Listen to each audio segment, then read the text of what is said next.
Episode 1, Assault on Eddistone Point. Part 2, Kings or Crowns. The power of the weave sang in Tharsis' blood as he channeled his magic. A ball of fire leapt from his palm to consume the zombie before him. The rotten corpse burst into flames, and Tharsis turned to go. He couldn't move. He was rooted in place, his legs refusing to obey. Panicking, he flailed about as the burning undead neared, the heat blistering his face as the monster's withered hands closed around his throat. Tharsis jerked awake, but the flames of his dream had followed him to the waking world. He rolled away from the campfire and sat up. The night air felt like ice water on his face and chest as he threw off the sweat-soaked blanket. His throat was dry and raw, and every gasp hurt as he calmed himself enough to remember where he was. Eddistone Point. They were high up the wooded peak, headed for the signal tower at the top. He started at a touch on his shoulder. Most people considered Tharsis tall, but Rennie had half a head on him, and he had to look up to meet the fair-haired young woman's eye. She gave him a reassuring smile and put an arm around his shoulder. Guiding him to a flat stone near the fire, she offered him a steaming cup. "It's nearly dawn. Have some tea." Tharsis sat and accepted the mug. Everyone was already awake and huddled around their own cups. The silence dragged on, putting Tharsis on edge until Ohb leaned over to nudge Mekken. "Did you see Tharsis yesterday? I thought Ohb Yossel sent us a wizard, not a berserker." Tharsis' face reddened, and he busied himself blowing on his tea. Mekken grinned slightly, shrugging his thick shoulders. "I saw him sick up in the road." Ohb put hand to heart in feigned shock. "How dare you? I noticed you spent most of the fight hiding behind Eric." In the middle of a drink, Eric spluttered and coughed, spilling hot tea in his lap as Mekken protested. "Now that's not what happened at all." Everyone was chuckling at Mekken's hurt expression until Eric cleared his throat. "I think we can all agree that Mekken saved us back there." Everyone nodded as Eric raised his cup in salute and downed the last of his tea. The others followed suit as Eric wiped tea from his chin and smiled, adding, "And he's welcome to hide behind me anytime he likes." Mekken scowled as Ohb collapsed against his shoulder, laughing and spilling tea on his shirt sleeve. The young priest elbowed the small man off his arm, trying not to grin as he glared at everyone. "Yeah, fine. You can all fend for yourselves the next time we see..." Mekken trailed off and turned to Tharsis. "What was that thing, anyway?" Tharsis took a slow drink of his tea, considering. "Some evil spirit, most likely. Master Olned says that sometimes those that can't accept their life is over, or those that fear judgment in the afterlife, have been known to linger on after death. Some are so desperate to experience life once more, they'll inhabit all manner of things, trying to create a body for themselves. Perhaps it was something like that." "Or avenge us," Mekken swore. "What a terrible fate." Eric stood, not wanting anyone to be dwelling on the zombie fog again. "Tonight we reach the tower, and we don't know what we'll find there, but after yesterday, I know we'll be ready for it. Let's get moving." They packed away their things, put out the fire, and were back on their way up the mountain by sunup. With the light of day and another mile of trail behind them, spirits began to rise and appetites returned. Ohb passed around hunks of bread and dried sausage as they made their way across the face of Eddistone. Leaning in as he passed Eric his share, Ohb whispered, "Taven saw something yesterday I think you should know about. He said a couple of those bodies we found looked scared." Eric glanced over at Ohb, suspecting some sort of joke, but the usual mischievous grin was absent. "He has been awfully quiet. Did he say anything else?" Ohb shook his head. "Took me half the morning to get that out of him." Eric slowed as Ohb continued on, taking a drink from his skin as the others passed him by. Ohb's twin, Taven, was trailing behind the others. He rolled his eyes when Eric fell in beside him. "I told him to keep his mouth shut." Eric nodded and offered the waterskin to Taven. "Well, he's not well known for keeping quiet. What did you see, Tabs?" Taven waved off the skin and slowed to a stop, letting the others continue on before turning away from Eric.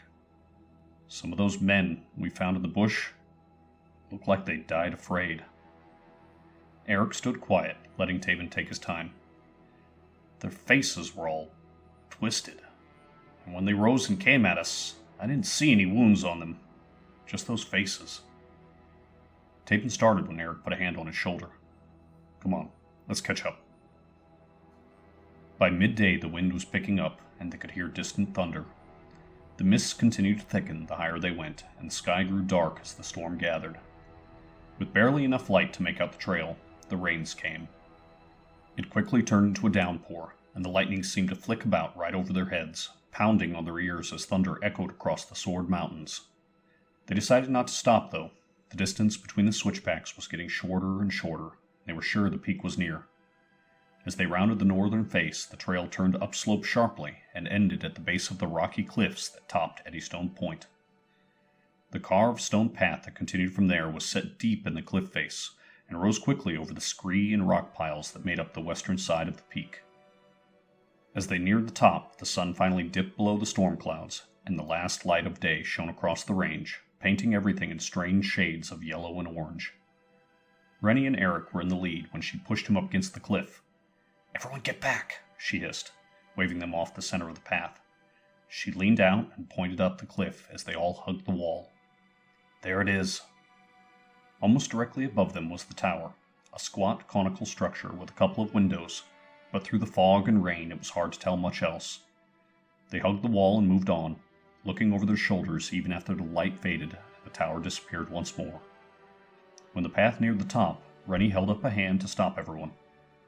Putting down her pack, she moved on up the path until she could see over the ledge. After a quick look, she returned, gathered the others in. "The end of the trail is out in the open. There's a patch of trees up there, but we'll need to climb if we want to stay out of sight." Tabin waved everyone after him and started back the way they had come. "There's a good spot back here, come on." Tabin led them to a spot on the cliff that was less sheer and more broken up than the rest, and he and Korib started up, making the top with ease before disappearing over the lip. A few heartbeats later, one of them reappeared, waving everyone to follow. The stone was slick with rain, but they took their time and reached the summit of Eddystone without much difficulty. A few yards away was a knot of large, twisted pine that blocked the tower from view. As they came over the ledge, Tabin helped them to their feet and pointed to Korib, who waited at the edge of the trees, grinning. When they were all gathered, he led them into the center of the copse. "Wait till you see this!" At the center of the grove was a small spring with a tall, rune-covered stone at its center. The spring flowed out and away a short distance through the trees before disappearing into a rocky crack in the ground. Tharsis stepped to the pool's edge to examine the stone. Druid's work. Very powerful. Meccan circled the pool, eyeing the stone as well. "Some sort of shrine? What's it for?" Tharsis considered a moment as the others gathered around the pool. "Not a shrine. An artifact." A cry from the trees startled them all. They turned, pulling weapons, to find a white bird high in one of the pines. It cawed again, hopping back and forth as it squawked. Eric put his spear down and stepped towards the tree. "That's Delia's crow." Mention of the wizard's name sent the familiar into a frenzy. It hopped from branch to branch as it carried on before finally taking wing and lighting on the druid's stone. The grove went still. The rain fell, but the hammer and thrum of the storm quieted as though a great door to the outside world had been shut. The runes on the stone flickered faintly as the crow paced, leaving glowing tracks that quickly faded across its top. In the unnatural quiet, a whisper rose from the stone as the waters it rested in rippled and jumped. Tharsis hissed the others to silence and leaned into the stone. "It speaks! The crow speaks!" Tharsis closed his eyes, concentrating on something the rest could only barely hear. Rennie gasped and stepped away from the pool as images began flickering in the water.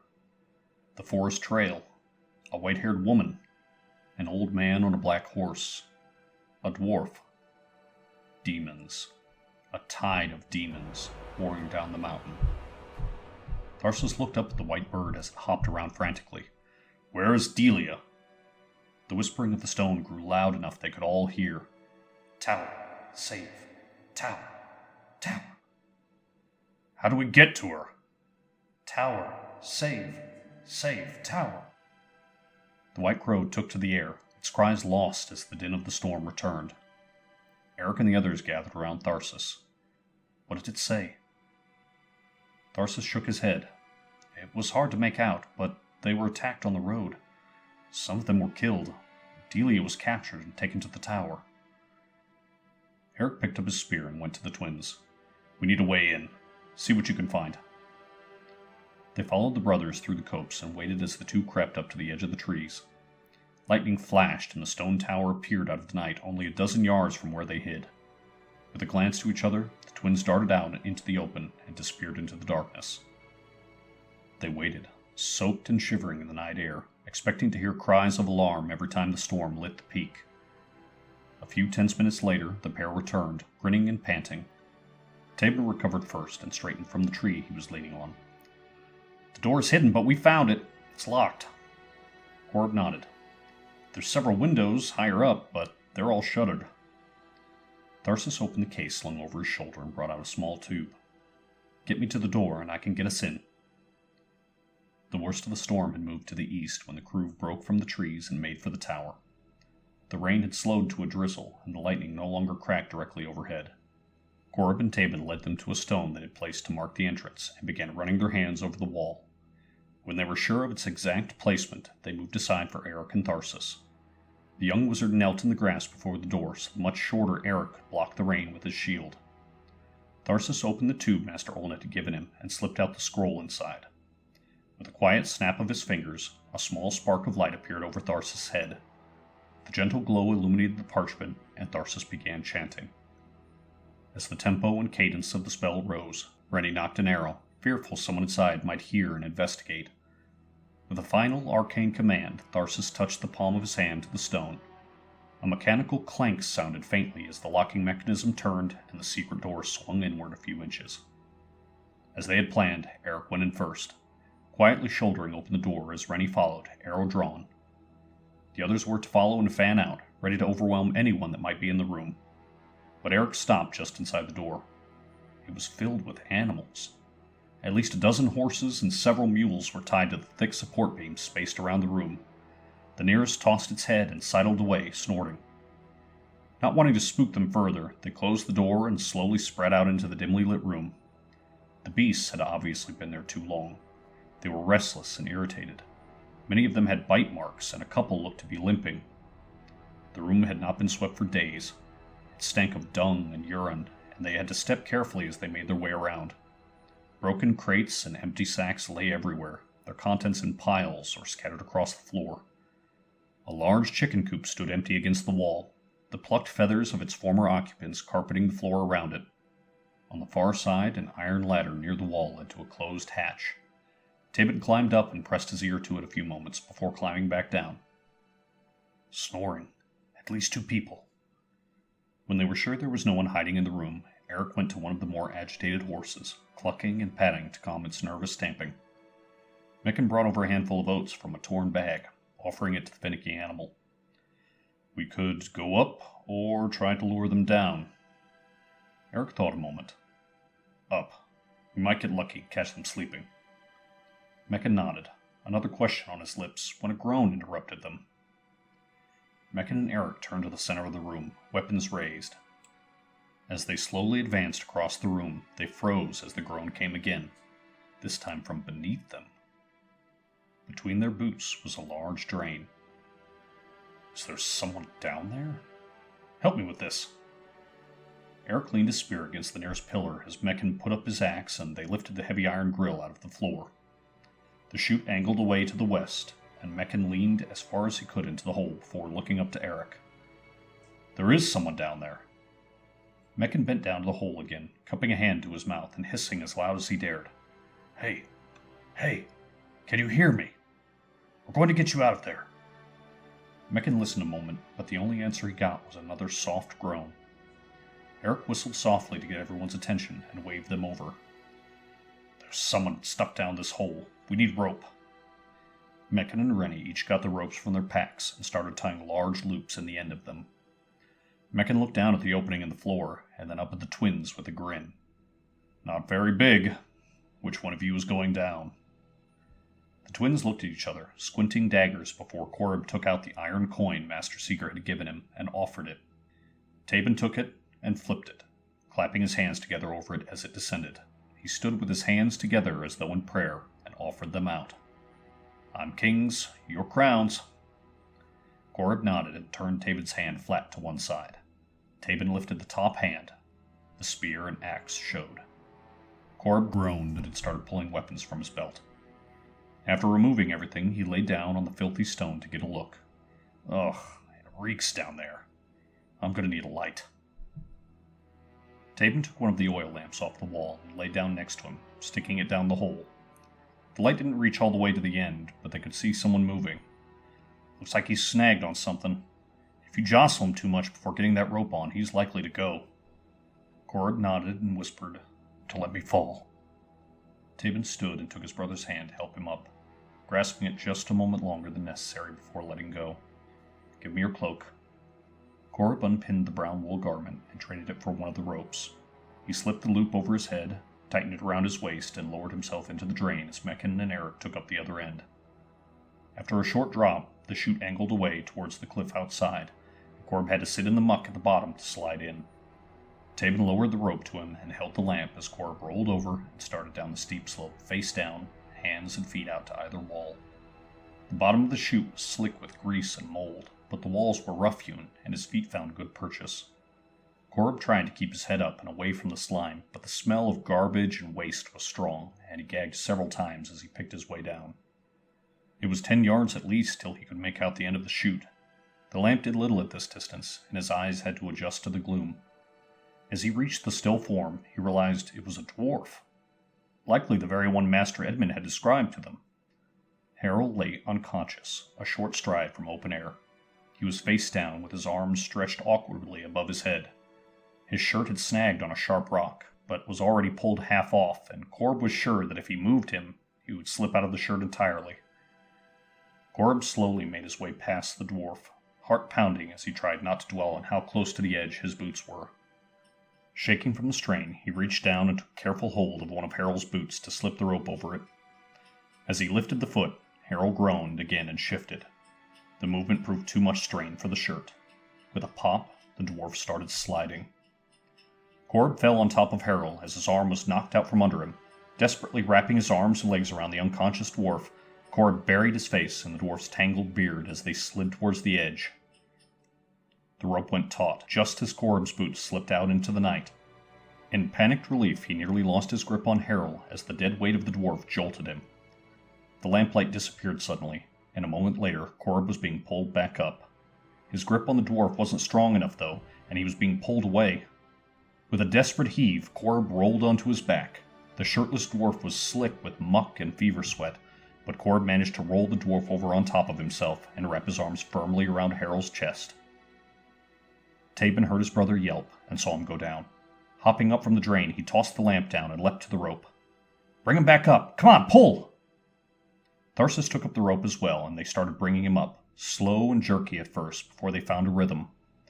Rennie picked up the lamp before it could start a fire, and knelt down to get a look down the drain. When Ohb neared the top, she hissed at them to slow down, and waved them to a stop as Ohb's head popped out of the chute.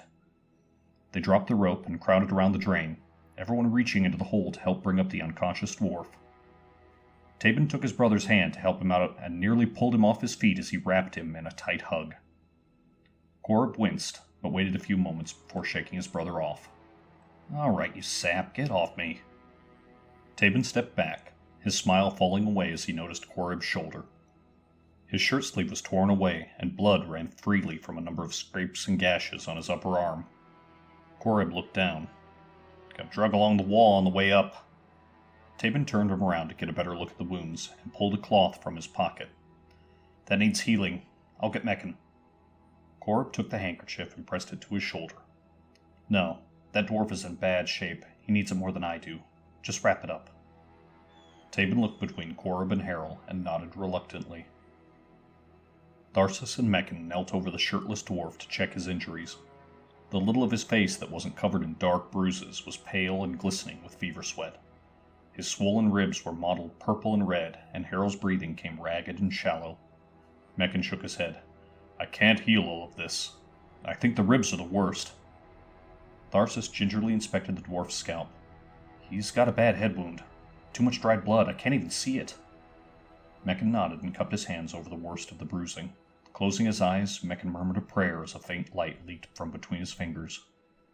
When he removed his hands, the bruising was still vividly purple, but the redness and swelling were gone. Meccan placed his hands on the top of the dwarf's head and repeated the prayer. When he was done, Harold's breathing was easier and the fever was gone. That's all I can do for him here. We need to get him to Master Seeger and Min Grenna. As they prepared to move Harold away from the animals, a scrape from the next floor up and several quick footsteps pulled every eye to the hatch in the ceiling. Everyone ducked behind the nearest cover as the little door lifted away and a boot appeared on the ladder.